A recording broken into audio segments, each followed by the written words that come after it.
Ask any man what women fear the most, and you'll hear the same answers: betrayal, abandonment, loneliness. But that's just the surface, a decorated mask made of modern phrases. Beneath it lies something older, darker, quieter, a fear that shapes their every behavior, even when they don't understand it themselves. And that fear, brother, you won't find it in self-help books or empowerment speeches. Today, I'm going to reveal it to you. Listen carefully. If you don't understand what truly terrifies a woman, you will never understand her decisions. You'll take her behavior personally, when in reality, it's biology acting in desperation, and that ignorance will cost you dearly. Broken relationships, lost dignity, vanished respect. What you're about to learn will hurt a little, but it will set you free forever. Machiavelli once wrote that men act more out of fear than out of love. But the same is true for women, only their fear is different, more elegant, more camouflaged. It doesn't take the shape of physical threat, but something far more cruel: the fear of becoming invisible. The fear of no longer being seen, of losing the only real currency they have in the relational market: relevance. This isn't an attack. It's not a criticism, it's a surgical dissection of what happens beneath the surface. Because if you don't understand this fear, you'll react badly to her tests, to her demands, to her emotional chaos. You'll think she's being irrational, when in truth she's fighting against a clock that never stops ticking. And the closer she gets to that invisible hour, the more her behaviors intensify. You think that's an exaggeration? Then tell me, why do so many successful, empowered women collapse emotionally when they feel they no longer attract the same attention? Why do they freeze their eggs at 35? Why are social networks filled with filters, poses, and constant validation? It's not narcissism, it's fear. A fear they don't even dare to name. Today, we're going deep. We're tearing the narrative apart, dismantling modern lies, and exposing the truth no one dares to speak aloud. Not to destroy, but to understand. Not to judge, but to see clearly. If you dare to keep listening, I promise you one thing: you will never look at a woman the same way again. This isn't just psychology, it's survival. Most men don't understand women for one simple but devastating reason: they think women think like us. That's the root of the problem. The modern man projects his masculine psychology onto the feminine. He assumes that what would hurt him would also hurt her. If something would make a man happy, he assumes it would make her happy too. And that mistake, brother, is what leads men straight into emotional ruin. We as men value loyalty, logic, and consistency. If a woman loves us, we believe she always will. We think love is everything, that being good, present, and faithful is enough. But she's not playing the same game. She operates on a different system, one far more emotional, symbolic, and driven by an ancient anxiety that most men never truly understand. While you believe that giving her love and stability will secure her presence, she's evaluating something else entirely: your ability to maintain her relevance. Not your tenderness, not your gestures, not your promises, but your strength, your status, your capacity to project her as someone still valuable in the eyes of the world. Because if she's with you, but no one looks at her anymore, her anxiety ignites. This is the male blind spot. We believe her love mirrors ours, but it doesn't. Masculine love is born from commitment. Feminine love is born from admiration. And admiration is fragile. It cannot survive routine, weakness, insecurity, or stagnation. A man can love a woman even if she changes, ages, or carries flaws. But a woman cannot love a man who has stopped growing. That's why so many good men are rejected.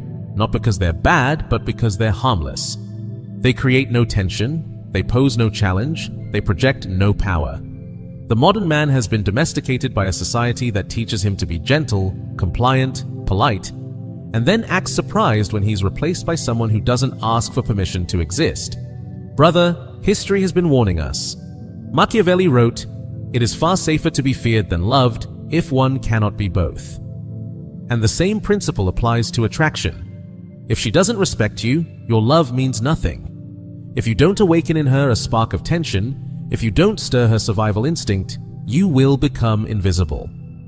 The tragedy is this: men think they're being loving, when in truth, they're being weak. They confuse their mission with empathy. But a woman is not searching for emotional reflection. She's searching for a pillar. Someone who doesn't collapse when she begins to test, to push, to provoke. Because she will, not out of malice, but out of instinct. She needs to know she's not with another grown boy, but with a complete man. If you fail to understand this, every argument, every emotional storm will feel unfair to you. You'll think she's crazy, you'll say she doesn't know what she wants. But the truth is, you don't know what she's measuring. She's testing your resistance. She's observing your composure. She's projecting her future with you based on how you handle chaos. And if every time there's tension, you collapse, if every time she gets emotional, you get worse, if every time there's doubt, you start begging, you've already lost. Because the man who kneels before drama does not calm her. He alarms her, and the one who over-explains reveals only one thing: weakness. The man who seeks validation becomes disposable. The fatal mistake of the modern man is not that he loves, it's that he loves without strength. He believes love is enough, when in truth, the deepest fear of a woman is not loneliness, not betrayal, not even abandonment. It's something far more cruel, more humiliating, more devastating: irrelevance. That is the real, silent enemy that lives in her unconscious mind, shaping much of her behavior. And it's not her fault, it's biology. It's history, written on skin and genetic memory. For thousands of years, a woman without perceived value was a woman cast aside, one who could no longer negotiate protection, resources, or safety. When her fertility faded, when her beauty withered, when a younger woman appeared, she became a burden, a shadow. The tribe stopped looking at her, the clan stopped protecting her. Her existence stood on the edge of the abyss, and that fear still lingers, buried but alive. Even today, with skyscrapers, Wi-Fi, and empowerment hashtags, irrelevance still means social death. It means disappearance, and nothing terrifies a woman more than to stop being seen, because in a man's gaze, she finds her mirror, her confirmation of existence. When she no longer receives masculine attention, she begins to question her own worth. That's why validation becomes addictive. It's not vanity, it's survival. Every like, every compliment, every "you're beautiful" is a small victory against the abyss of oblivion. Look closely. Social media isn't just a platform, it's a battlefield where feminine relevance is measured in real time. The more likes, the more validation. The more followers, the more power. It's no coincidence that women dominate these spaces. They are the digital manifestation of a biological need to keep being seen, desired, and chosen. And what happens when she feels that power slipping away? Panic. It doesn't matter how successful she is professionally, it doesn't matter how many degrees she has, how much financial independence she boasts, or how loudly she preaches self-love. If one day she looks in the mirror and feels she can no longer compete with a 25-year-old, her world begins to crack. Because the clock does not forgive, and she knows it. That's why many women secretly hate birthdays. That's why the makeup, the surgeries, the filters. That's why phrases like "I feel invisible" echo so often among women over 35. It's not drama, it's fear. Fear of no longer being chosen in a market where her value is tied to youth, fertility, and beauty. And this isn't about blaming them, it's about understanding what operates beneath. Female psychology was sculpted by the need to be chosen. That is her evolutionary strategy. While a man gains power with time, a woman gradually loses it. And that creates a brutal collision between modern narratives and her biology, because they told her she had time, but her body whispers otherwise. Machiavelli would say, "The woman who ignores her own temporality loses the war without ever fighting." Because what is not accepted cannot be controlled. And many women today are losing that internal war, the one between what they desire and what they biologically need. They want independence, but also validation. They want freedom, but also protection. And their fear of being alone is not the real fear. The true terror is being alone because no one wants to choose them anymore. Now understand this. When a woman feels irrelevant, she changes. She becomes more intense, more demanding, more volatile. She starts testing her partner more often, asking for more attention, more commitment, more signs of safety. Because her internal system is on red alert, it's asking, am I still valuable? Am I still desired? Do I still have power in this relationship? And if the man doesn't understand what's happening, he reacts poorly. He gets frustrated, calls her dramatic, or ignores her. But that only feeds her terror, because in her mind, every reaction of yours confirms that she's losing the battle. Male silence doesn't calm her. It drowns her. Indifference doesn't strengthen her. It destroys her. And here comes the most Machiavellian truth of all. The more desperate she feels, the more likely she is to turn to control mechanisms. Drama, manipulation, victimhood, even hypersexualization. Not out of malice, but out of fear. Because in her mind, the only way not to disappear is to make you react, even through conflict. That's why a woman can start a meaningless fight just to see if you still care. She can provoke you, challenge you, demean you, all for one reason: to prove she still has power over you. Because if she can no longer move you, if she can no longer make you lose your composure, then in her mind, she no longer matters. And that realization destroys her. This fear isn't something women admit. They don't talk about it. They don't even acknowledge it among themselves, but they feel it. They live it. Every decision they make, in their romantic lives, on social media, in how they speak, dress, and move, is a way to escape that fear. The wisest among them accept it and act with strategy. The rest deny it and exhaust themselves in contradiction. That's why you must understand this, not to manipulate, but to avoid becoming a victim of the game. When you realize that a woman acts not out of malice, but out of fear, you stop taking things personally. And when you stop reacting emotionally, you become what she respects the most: a man who understands the game, but is not ruled by it. The feminine fear of irrelevance is the engine behind 90% of her contradictory behavior. It explains her obsession with appearance, her relational anxiety, her constant search for attention. And once you see it, brother, you can never unsee it. It's like X-ray vision over the feminine psyche. That is her Achilles heel and her deepest wound. Understand it, and you'll never be naive again. It also explains why so many women seem to change drastically between the ages of 28 and 35. It's not that they suddenly transform, it's that they begin to feel their margin shrinking. Biology, that silent, merciless force, starts pressing harder. What they once ignored becomes urgent. What they once postponed turns into anxiety. It's when many enter a kind of existential crisis mode, though they rarely call it that. They begin seeking stability.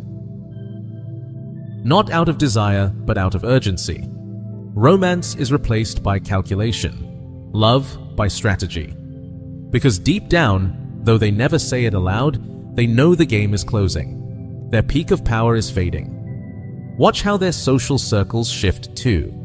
Many start distancing themselves from single friends, from nightlife and chaos, and surround themselves instead with women who have partners or children. Why? Because the fear of being alone is not truly about loneliness. It's about the social mirror that reflects one unbearable truth: she was not chosen. That reflection is devastating. It's living proof of her lost power, and the world knows it. That's why advertising is ruthless. Cosmetic brands, fashion, health, even self-development industries, they all target that age range with surgical precision. They sell youth, they sell beauty, they sell promises of emotional eternity. But what they're really selling is an illusion of control over the passage of time. Because a woman's deepest fear is not aging, it's aging without ever being validated, without ever being chosen, while she still could have been. Machiavelli once said that the prudent man acts according to the times. But what happens when the times are no longer in your favor? For a woman, that means one of two things: to adapt quickly or to deny reality. And many choose denial.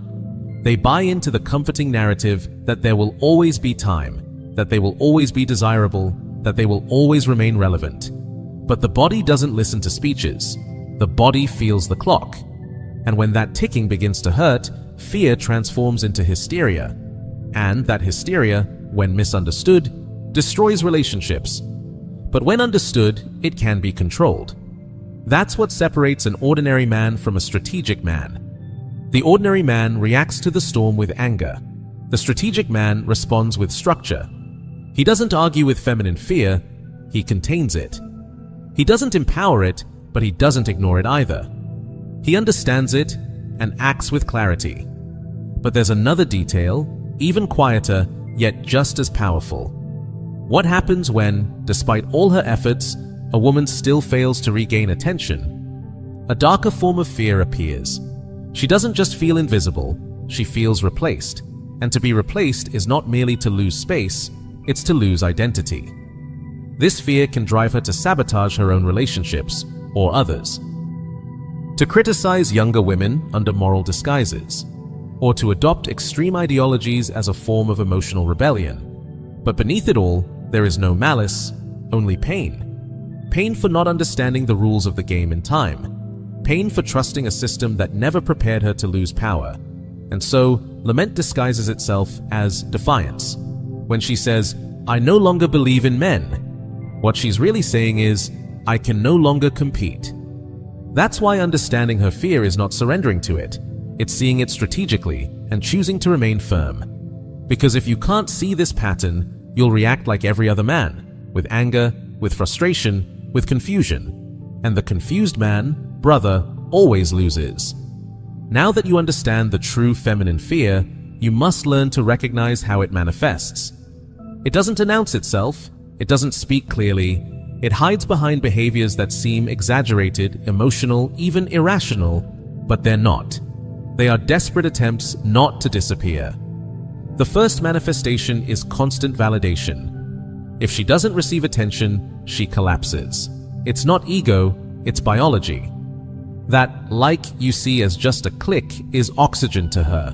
Every reaction online, every glance on the street, every compliment reminds her that she still exists, that she is still seen, that she still holds the power of attraction. That's why a woman can have a relationship, a successful career, and apparent stability, yet still feel empty if she no longer receives masculine attention. Because in her unconscious mind, that means she no longer holds value in the marketplace. No matter how much she insists it doesn't matter, if she's not desired, something inside her panics, and that panic gives birth to behavior. The second manifestation is constant testing. When a woman starts creating conflict out of nowhere, questioning you without reason, she's not being capricious. She's testing you. Testing whether she still has influence over you, whether you still feel something for her, whether you still see her. Because if you react strongly, she relaxes. He still cares. I still have power. But if you don't react, her fear spikes. He doesn't care anymore. Then comes hypersexualization, the use of the body as a tool of control. Not always conscious, but profoundly effective. Posting provocative photos, wearing attention-grabbing clothes, dropping calculated insinuations. These are not mere acts of flirtation. They are biological strategies to regain visibility. Because when she feels herself disappearing, the only thing she can do is show more skin, more curves, more invitation. And when that strategy stops working, fear mutates into rage. That's why many women attack or criticize younger ones. That's why rivalry hides beneath the mask of feminism. Because when a woman loses attention, she doesn't always attack the system. She attacks the ones who still have it. The fear of irrelevance breeds resentment toward those who still shine. The fourth manifestation is emotional volatility. Sudden mood swings, tears without reason, bursts of anger. These are not signs of madness. They are biological reactions to the stress of losing control. Because when her body tells her time is running out and the world no longer responds as it once did, her reality begins to shake. And that's when she explodes. If you don't understand this, you'll think she's crazy. But she isn't crazy. She's at war with time. The fifth manifestation is drama as a tool of control. Arguments, complaints, long silences, all of it. Methods. Methods to keep your attention, to test your strength, to reclaim control. Because if she can't control the passage of time, she will try to control your reaction. And if she can make you lose control, she feels that she still has power. Now you begin to see the pattern. It's not malice, it's fear transformed into unconscious strategy. Because when a woman feels her relevance slipping away, she doesn't ask for help with words. She sends signals, disguised and desperate. Tests, conflicts, displays. All of it echoes the same silent cry, "Do I still matter to you? Do I still matter to the world?" And here comes the most important truth. Most men fail these tests. They see them as attacks, not as symptoms. They react with anger, with logic, with explanations, never realizing they're being evaluated, not as partners, but as support systems, as the emotional spine of the relationship.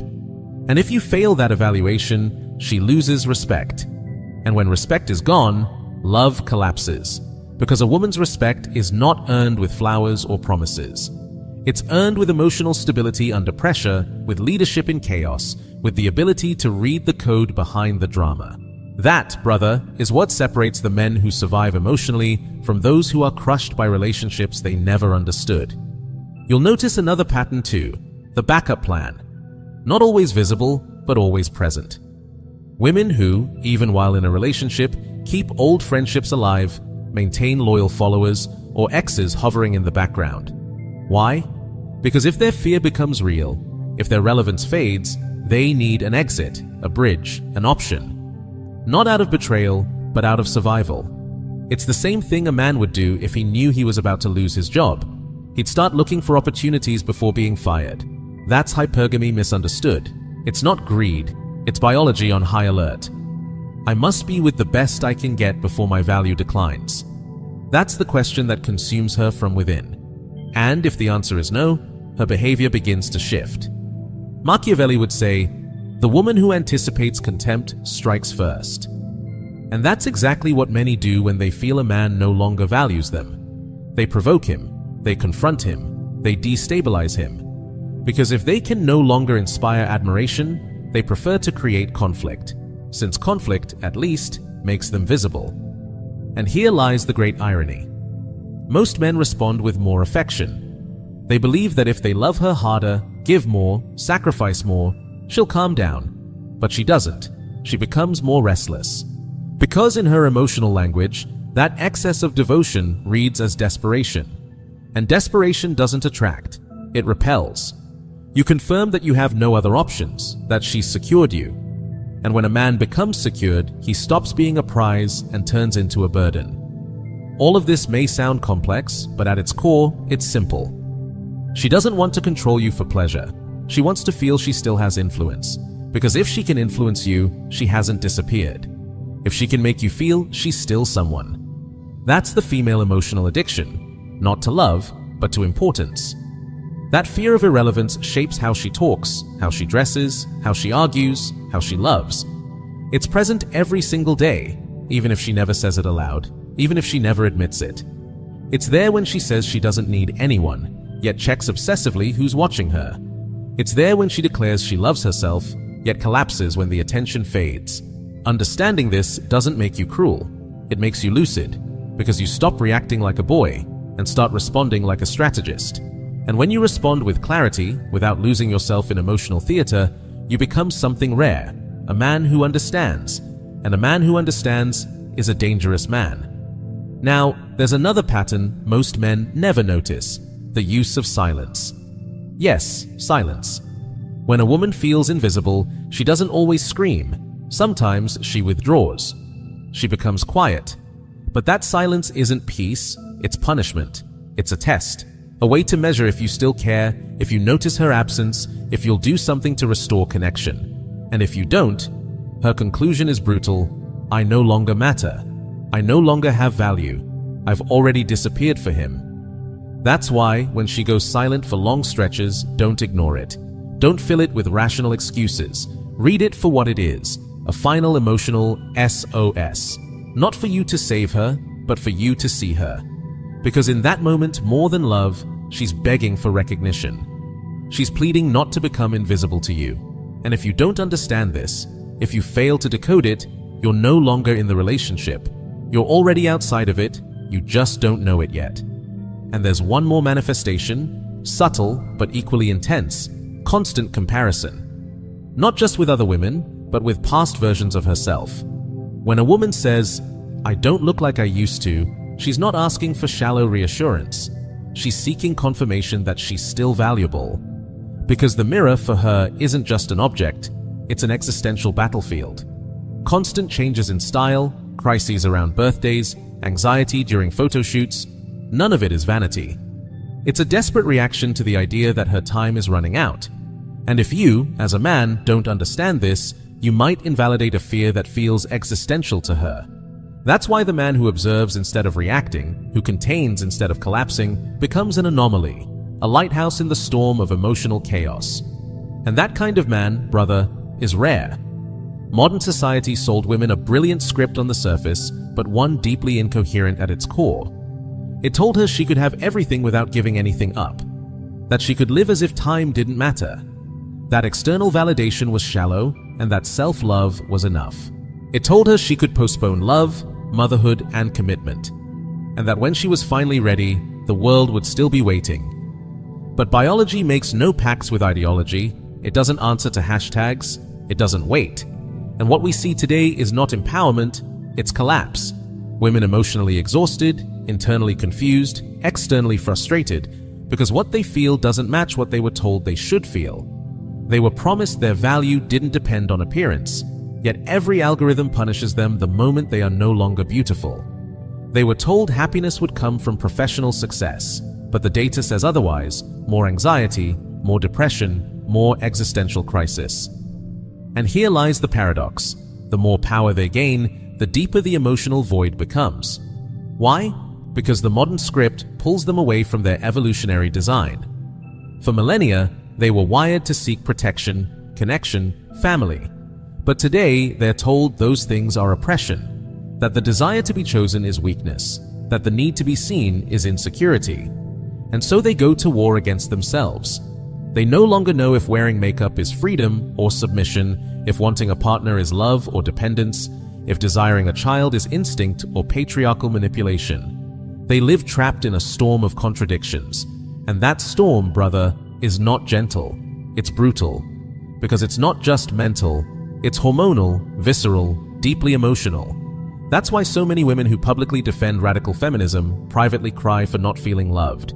That's why you see social media pages filled with quotes about self-sufficiency, mixed with posts that beg for attention. That's why those who speak the loudest about independence often suffer the most from loneliness. Because the character they project doesn't match the woman they feel they truly are. And then the fracture appears, a split between image and essence, between who they think they should be and what they truly desire. And when that division grows too wide, the system collapses. What was once simple, to be desired, to be chosen, to build a family, is now an identity crisis. Machiavelli would say, "He who acts against his own nature ends up destroying himself." And that is what many live today. Not because they are evil, not because they are wrong, but because they are fighting against a programming they never chose, yet cannot ignore. And the result of that inner war is visible everywhere. In how they speak, in how they love, in how they dress, and in how they relate to other women. Competition is fierce, but must be denied. The desire for connection is real, but must be disguised. The need for admiration is deep, but must be hidden. And that double emotional life takes a heavy toll. So what does the modern man do in the face of this? Nothing. He watches, he suffers, he gets confused, he tries to please, to be more empathetic, more understanding. But he doesn't realize he's standing before an inner conflict that he cannot fix. A conflict that cannot be healed with love, with patience, or with logic, because the problem is not in the relationship. It's in the dissonance between her biology and her narrative. And when that inner conflict finds no exit, it turns outward, into hostility toward men, toward other women, and eventually, toward herself. That's when phrases begin to appear. All men are the same. I don't need anyone. I'd rather be alone. Not because they truly believe it, but because they're protecting themselves from a world that no longer gives coherent answers. Modern feminism promised them freedom, but delivered anxiety. It offered them independence, but took away direction. It told them to stop seeking external validation, but never explained how to fill the emptiness without it. And now many don't know who they are, what they want, or why they feel what they feel. And here comes the hardest truth. When they can no longer maintain the facade, when the contradiction consumes them, they start searching for someone who understands. But they don't look for the man who was kind, available, and patient. They look for the one who remained firm. The one who stayed clear, stable, unmoved. Because that man radiates emotional safety when everything else around her collapses. That is the great secret few men ever understand. When a woman doesn't know who she is, she looks for a man who knows who he is. Her chaos seeks structure, her insecurity seeks containment, her fear seeks direction. And that is the role of the man who understands the game. Not to control her, but to not collapse with her. Not to save her, but to remain standing while she rebuilds herself. Because if you fall too, then you are no longer useful to her. Then you become just another man who needs to be rescued, and she already has enough with her own internal war. This psychological collapse is the direct result of decades of well-intentioned lies. It wasn't born from malice, but from ignorance, from the belief that nature could be reinvented without consequences. But the consequences came emotional, sexual, social, and there is no going back. And the man who doesn't see this, who still expects coherence from a psyche torn apart by contradictions, is destined to be frustrated, because he's not dealing with a rational woman. He's dealing with a wounded psyche, one crushed by years of impossible expectations. On one hand, she's told she deserves everything. On the other, she's told she must earn it alone. She's told to love herself as she is, and simultaneously to remain young, beautiful, desirable. The only way to survive that storm is to build an unshakable identity. And the man who understands this stops competing with feminine chaos and begins to complement it with masculine structure. Not from arrogance, but from understanding. Because this psychological collapse cannot be avoided, it can only be navigated. But brother, in the midst of that collapse, some women turn to spirituality, not as deep faith, but as emotional refuge. They move toward yoga, crystals, tarot, astrology, not for mystical connection, but because those practices offer a narrative, an illusion of control when real control has slipped through their hands. They search for answers wherever ritual exists, because ritual soothes when reality overwhelms. This is not mockery, it's emotional necessity. It's the soul's attempt to hold on to something when everything else is falling apart. And the man who doesn't mock this, the man who understands without despising, becomes a pillar in the midst of her internal chaos. Brother, now you know. The fear no one speaks of, the true feminine fear, is not loneliness, not abandonment, not betrayal. It's irrelevance. It's the terror of no longer being seen, of no longer mattering, of a world and men that stop reacting to her presence. And now, everything that once seemed confusing, exaggerated, contradictory, suddenly makes sense. Because behind every drama, every test, every plea for attention, there's only one silent question. Do I still have value? And here's the brutal truth. Most men never see it. They get angry, they get frustrated, they get lost, they react instead of interpreting, they yell when they should observe, they beg when they should lead. And that's why they lose. Because they expect logic where there is ancestral emotion. They expect peace where there is biological war. But you are no longer like them. You can no longer claim ignorance. You've seen the pattern, you've decoded the code, and that gives you power. The power not to take anything personally, the power to respond with firmness, not fragility. The power to be the man who doesn't crumble before chaos, but transcends it. Machiavelli understood this. He knew that true power is not domination through force, but understanding human nature and acting accordingly. Not to please, not to control, but to conquer with intelligence. And that, brother, is your task. Not to change women, not to fight them, not to resent them, but to understand them so deeply that they can no longer disarm you emotionally.